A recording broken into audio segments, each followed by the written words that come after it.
Hey everyone, Dr. Dane here, and I wanted to go over common labs that you should be having done. And some of these labs are done with your basic panel that you'll have done at your annual physical with your family physician. But a lot of these are tests that you must request.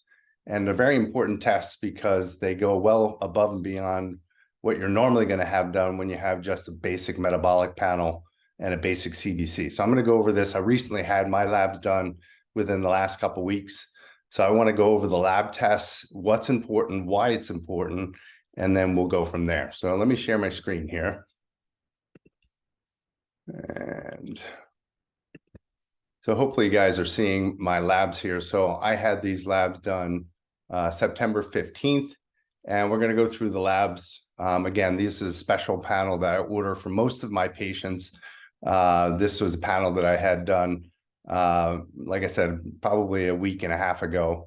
And let's just get into it here. So first things first, you can see my glucose, and this was a 12-hour fast. My glucose is a little bit on the higher side. You can see the reference range is from 70 to 98.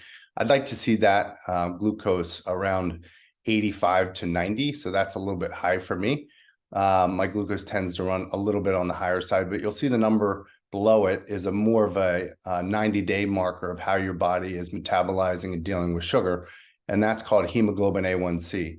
And this is a really important topic, but there's something called glycosylation that takes place in the body. And it's a big, long word, and the word isn't necessarily what is important. What's important is the process. And your body does not like to have excess blood sugar or excess blood glucose. As a matter of fact, we only have about 4 to 5 grams of blood sugar at any one given time in our bloodstream. That's not a lot. That's about a teaspoon of sugar. All the other sugar has to be converted to either glycogen or eventually converted to triglycerides and fat. So this number is super important because what happens when your glucose gets too high, your body starts to stick the glucose to proteins and fats. And that term is called glycosylation. And that's why it's called glycosylated hemoglobin. It's a sugar molecule or a glucose molecule that's been attached to a red blood cell. So in my case, this as a percentage just means that 5.3% of my red blood cells have a sugar molecule attached to the hemoglobin portion of the red blood cell. The problem with that is glycosylation tends to stiffen proteins and fats. So it changes the molecular structure of the protein or fat and tends to stiffen it. So when we're talking about other things that are being glycosylated, like collagen, people who are diabetics tend to be very stiff. And the reason they're stiff is all that sugar is attaching to their collagen molecules and stiffening those proteins. So we don't want a lot of sugar that's being attached to other things in our body. Down here, you'll see that there's kidney function tests. 3 of them in particular are BUN, which is our blood urea nitrogen, our creatinine, and our what they call a glomerular filtration rate. And all of those for me are in the normal reference range. So you particularly want to look at your BUN. A lot of times you'll see my BUN is at the higher end of norm. And a lot of times your BUN's going to be higher because you're either eating too many foods with what's called purines in it, or you're eating too many foods that have fructose in them. And fructose is metabolized different than sucrose, which is natural sugar. And it tends to bypass the normal metabolism and go to the liver, where it's then metabolized and oxidized.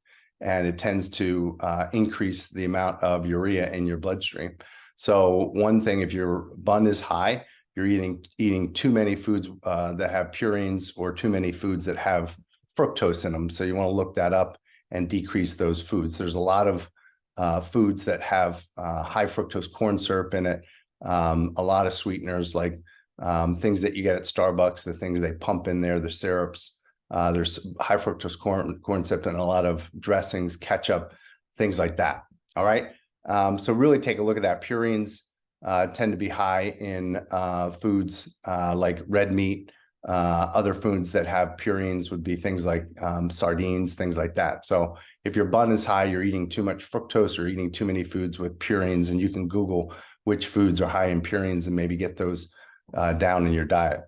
The next 2 are extremely important. They're your ALT and AST.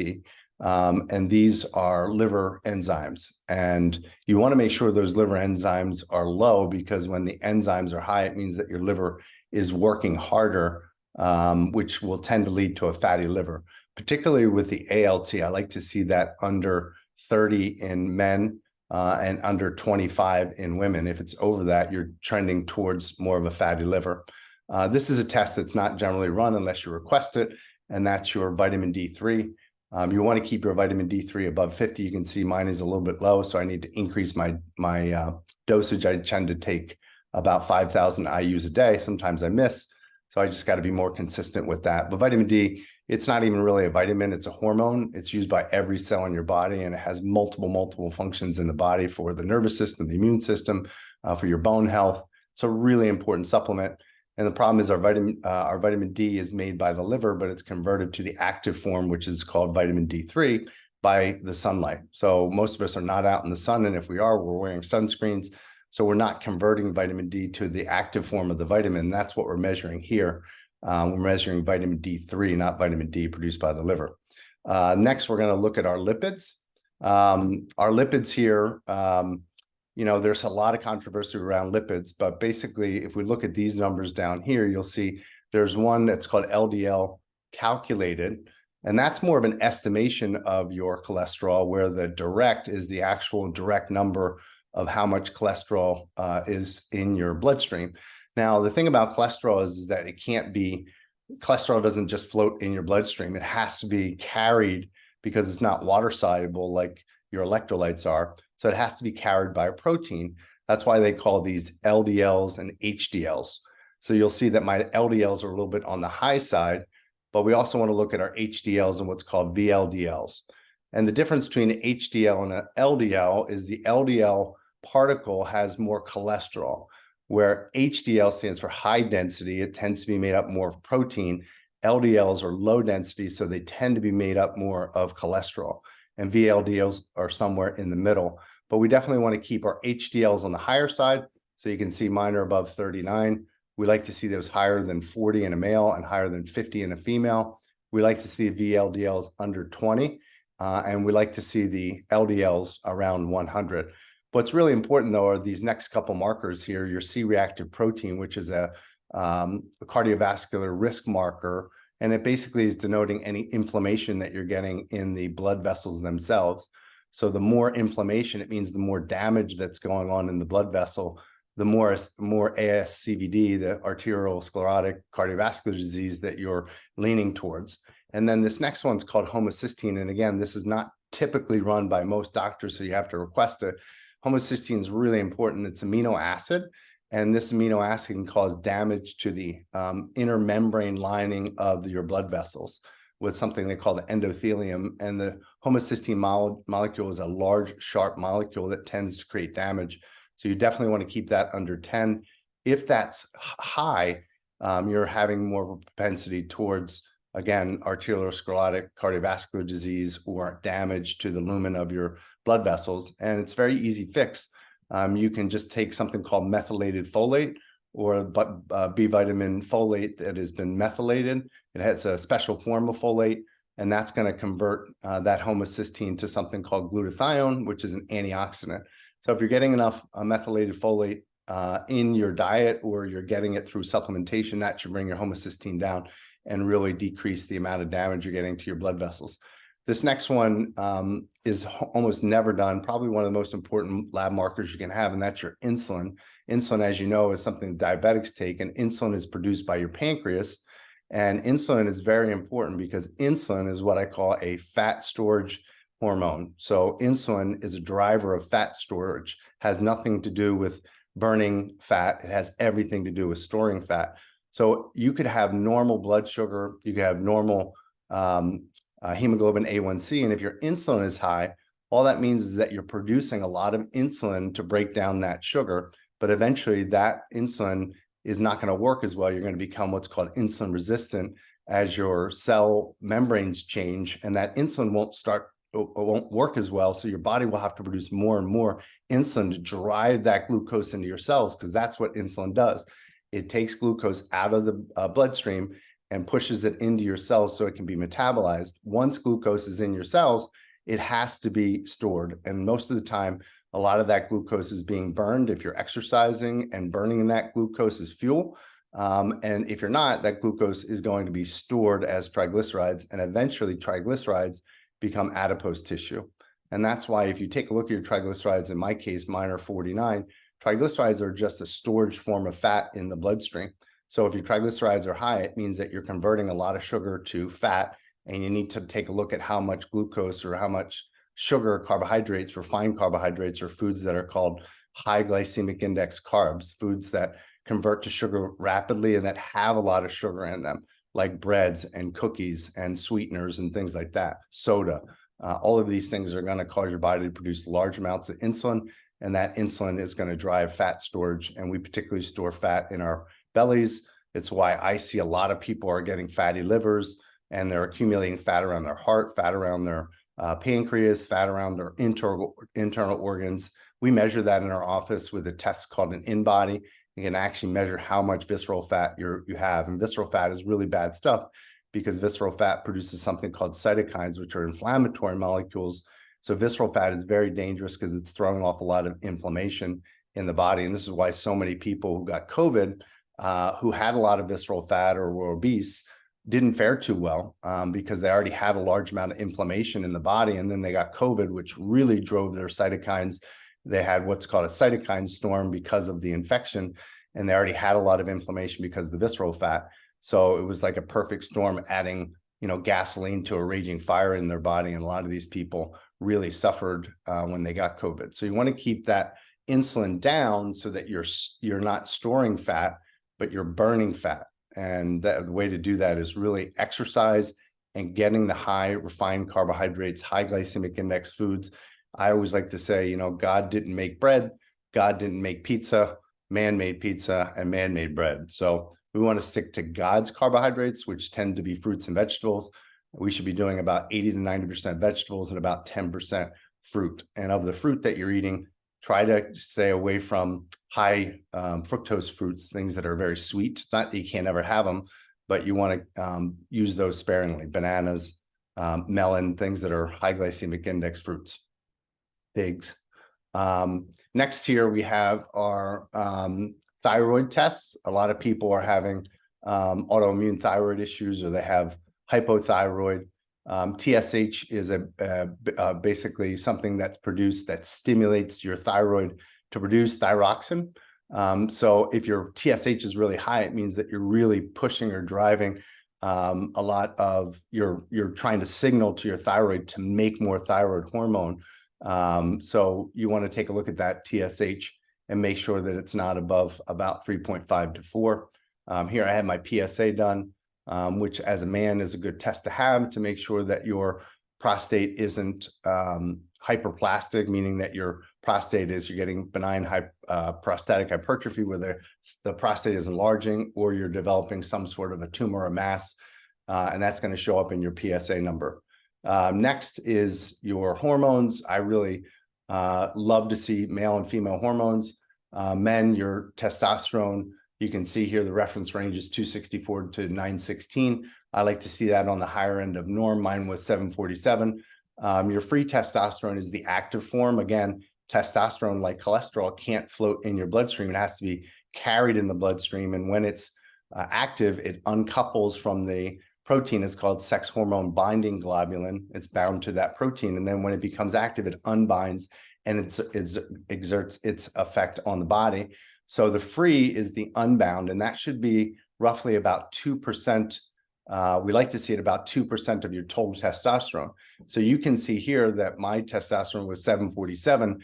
My free, if it was about 2%, would be about 14 or 15. So you can see here that my free testosterone is a little bit low. So again, we want to see that free testosterone high. A lot of times when you're under stress, I tend to be an internalizer of stress. Stress is going to drive cortisol, drive your DHE down because you're producing cortisol instead of testosterone or estrogen. So when you're producing a lot of cortisol, it takes away from testosterone production. So you want to see this DHEA high. You can see the range is 71 to 375. I was 274, kind of right in the middle. So I'd like to see that a little bit high. Men, this is estradiol. If this is high, A lot of times that's because you're producing a lot of estrogen in the body because you have too much belly fat. So men who have big bellies or a lot of visceral fat produces estrogen. So that's why men can tend to get, gynecomastia, where they get breast tissue in their breasts because they're driving fat production because of the high estrogen. So that's something good to check in men. And obviously with women, you want to have your estrogen and progesterone checked as well. All right. And the last one here is fibrinogen. If this is high, it means that you're tending towards more clots in the body. So fibrinogen activity means fibrinogen is something your body produces again in response to injury to form clots. So if that's high, it means that your body is trying to repair damage. And a lot of times that damage could be in your blood vessels. It's tending towards clot formation. All right, so I hope this helps. This is just the general labs that we do. Again, just a little bit of a recap. The things that I really like to look at for your carbohydrates and your glucose metabolism is your fasting glucose, hemoglobin A1C, and your fasting insulin, because insulin is probably the most important of those three markers to know how you're doing metabolizing sugar. Then when we look at kidney function, we want to look at our BUN, creatinine, and our GFR. We also want to look at our liver enzymes, as we talked about, AST and ALT, which again, a lot of things can damage the liver. We also want to look at our vitamin D3 levels, then our lipids. The most important ratio, I always talk about this to my patients, but if you take your triglycerides and you divide it by your HDL cholesterol, so it would be 49 divided by 45, which is essentially 1, it's going to be a very big marker for whether you're going to have a cardiovascular event. If that marker is over 3 or 5, meaning that your triglycerides are 3 or 4 times higher than your HDL cholesterol, you are definitely trending towards high risk for cardiovascular events, stroke or heart attack. So when it comes to lipids, always look at that number. You want to look at your total cholesterol, but it really doesn't mean much because you want to look at more of your ratios. And if you really want to get nitty gritty on this, you're going to look at something called ApoB and your LDLP. LDLP is how many particles you have. So remember, cholesterol is carried by proteins. So if you have a lot of particles, it means that you have a lot I like to use the analogy of trucks on a highway. You know, if you have a lot of particles, there's a lot of trucks on the highway that can cause congestion or traffic, right? Traffic jam. If you don't have a lot of particles or a lot of dump trucks, it's not going to cause a traffic jam. So the particles are how many particles or how many cholesterol particles are in your bloodstream. The LDL is how much total cholesterol you have, okay? So if your LDLP is high and your C-reactive protein is high and your ApoB is high, you are really at high risk for a cardiovascular event. So those are the important ones.